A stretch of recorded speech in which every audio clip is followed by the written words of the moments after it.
بسم اللہ الرحمن الرحیم۔ کسی بادشاہ کے دربار میں ایک بھنگی کو پیش ہونے کا موقع ملا تو عجیب بات رونما ہوئی۔ دربار میں داخل ہوتے ہی وہ دھڑم سے فرش پہ گرا اور بے ہوش ہو گیا۔ اسے ہوش میں لانے کی سرتوڑ کوشش کی گئی مگر بے سود۔ آخر ایک دانا درباری نے ایک گندگی سے آلودہ جوتا لانے کا مشورہ دیا۔ جوتا لایا گیا تو دانا نے کہا، بھنگی کو یہ جوتا سنگھایا جائے۔ یہ دیکھ کر درباریوں کی حیرت کی انتہا نہ رہی کہ بھنگی عالم بے ہوشی کو خیر بات کہہ کر عالم ہوش میں آ گیا۔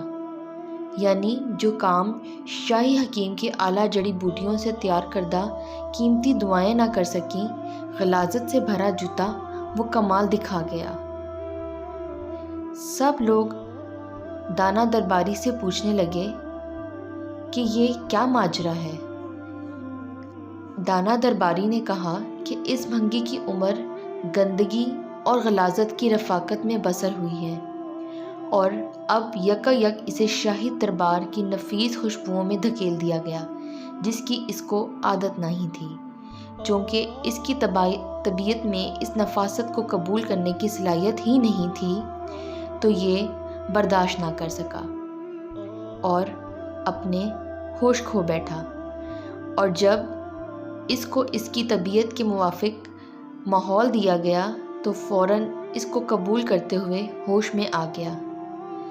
اس واقعے کو پڑھنے کے بعد مجھے کئی بھٹکتے سوالوں کے تسلی بخش جواب مل گئے کہ جب ہم ٹی وی کے سامنے بیٹھ جائیں تو گھنٹوں گزر جانے کا پتہ نہیں چلتا، اس کا احساس ہی نہیں ہوتا، جبکہ نماز شروع کر دیں تو 5 منٹ گزارنے محال ہو جاتے ہیں۔ ناول پڑھنے شروع کریں تو لگاتار بہت سا ٹائم اسے پڑھنے میں گزارنا بے حد سہل معلوم ہوتا ہے، اور اگر تلاوت قرآن کی توفیق مل بھی جائے تو سر سے اتارنے کی کوشش ہوتی ہے۔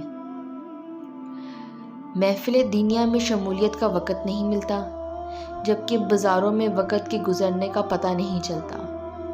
ایک طرف درباری اور دوسری طرف بھنگی، ہمارا شمار کس میں ہے؟ اپنی رائے اظہار کمنٹس میں ضرور کریں۔ ویڈیو پسند آنے کی صورت میں لائک کریں۔